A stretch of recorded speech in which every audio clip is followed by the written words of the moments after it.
안녕하세요. 경제적 자유를 위한 동행입니다. 오늘은 연일 오르는 물가와 금리에 대해서 자세히 알아보는 시간을 가져보겠습니다. 좋은 소식 정보에 도움되는 구독, 좋아요, 알림 설정 부탁드립니다. 7월 25일 기준으로 원달러 환율이 1309원, 그리고 소비자 물가 상승률이 6%를 찍었죠.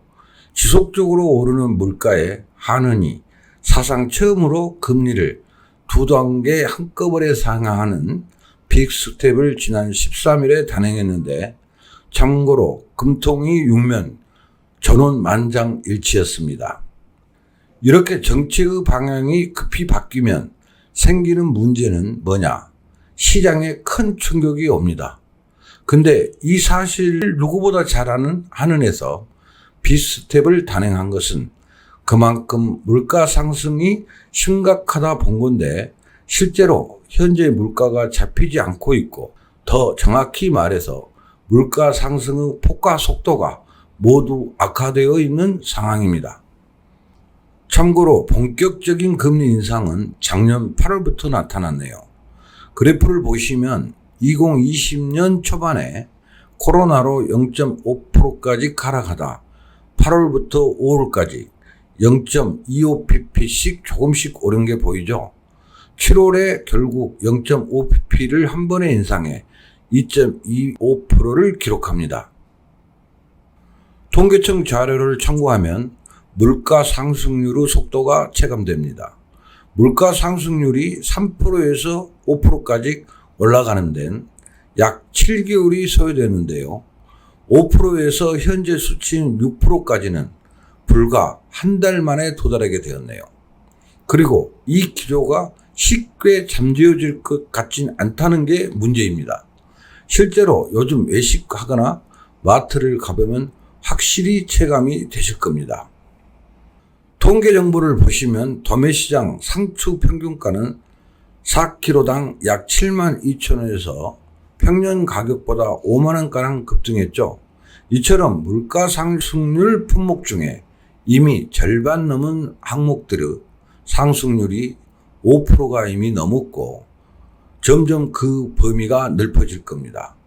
이렇게 물가 상승률이 악화되는 시점에서 한은이 고물가 상황의 고착화를 막기 위해 어쩔 수 없는 두 단계 금리 인상이라는 결단을 내린 겁니다. 일단 한은에서 전망하는 물가 정점 시기는 3분기 말에서 4분기 정도로 보고 있고요. 이유는 인플레이션이 올라갈 수밖에 없는 이유인 근원 인플레이션도 4% 초과 심리적인 요인이죠.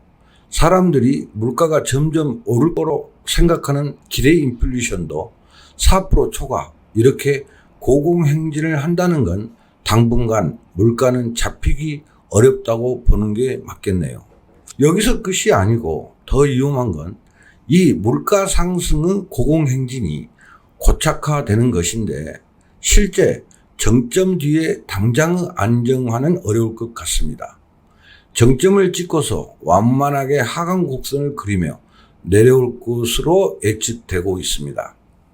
결론적으로 물가 상승 흐름은 아마 내년까지는 이어지지 않을까 싶고, 최근에 국제 유가가 한풀 꺾이면서 물가 안정화에 도움이 되지 않을까 생각하는 분들이 계실 수도 있을 텐데, 석유류는 7월 12일자로 배럴당 95.84로 가격이 분명 급락하고 있는 건 맞습니다. 하지만 천연가스는 아직 상승세라는 걸 간과해서는 안 됩니다. 우리나라 천연가스 90%가 수입이고, 석유 수입 비중이 천연가스 수입 비중 절반가량밖에 안 되기 때문에 안정적인 흐름이라고 볼 수 없습니다. 곧이어 있을 미 연준이 금리 인상도 초미의 관심사입니다. 자이언트 스텝 전망이 나오고 있는데, 이렇게 되면 한미 금리 역전은 불가피한 거 아니냐는 말들이 많네요. 역사상 한미 기준 금리가 역전됐던 이력이 3차례 정도 있습니다. 하지만 금리 역전이 일어난다고 해서 바로 대규모 외화 자금 유출이 일어난다는 거나 꼭 그렇지만은 않습니다. 무조건적인 외화자금 유출이다라는 것은 섣부른 판단이고요.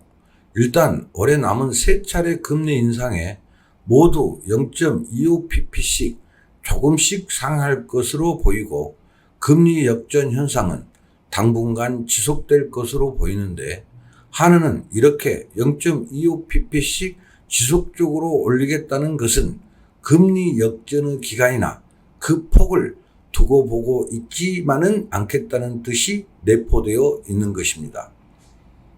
금리 인상으로 환율은 고공행진할 것으로 보이네요.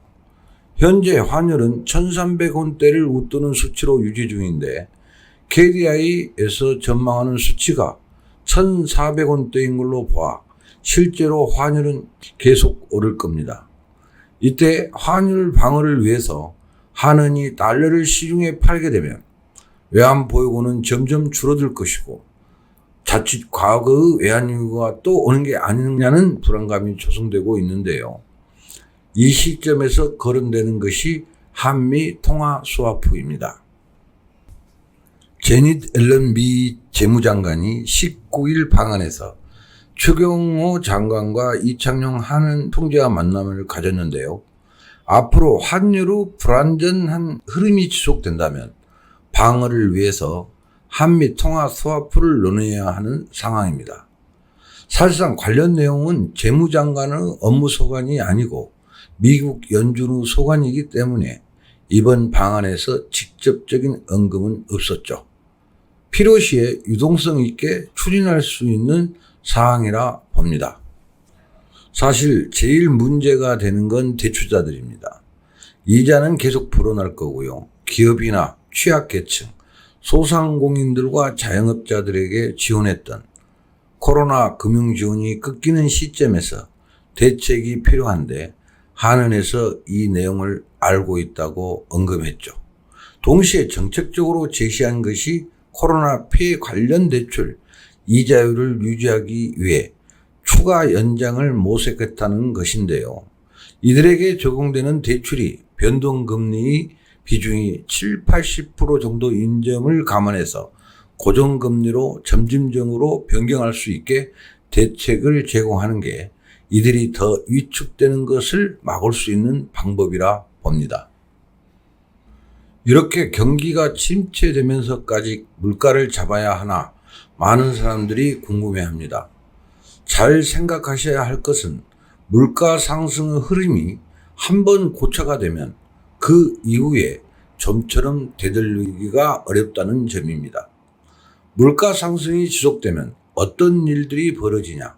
우선 많은 기업에서 인건비 상승 압박을 받습니다. 임금 상승률이 물가 상승률에 준하는 수준으로 높아지면 다시 기업들은 임금 상승률 폭만큼이나 서비스나 제품 자체의 가격을 또 올릴 것이고 이건 소비자들에게 전가됩니다. 이 악순환이 반복되면 물가란 것은 다시 저물가 방향으로 돌아서지 않습니다. 그러다 보니 이번 고강도 금리 인상을 통해서라도 어떻게든 고물가 방향이 고착화되는 것을 꼭 막겠다는 강경한 의지라고 보겠으며 국제적으로 경제 안보를 연결고리로 한 움직임이 보일 것으로 예측합니다. 이제까지 경제적 자유를 위한 동행에서 알려드렸습니다. 감사합니다.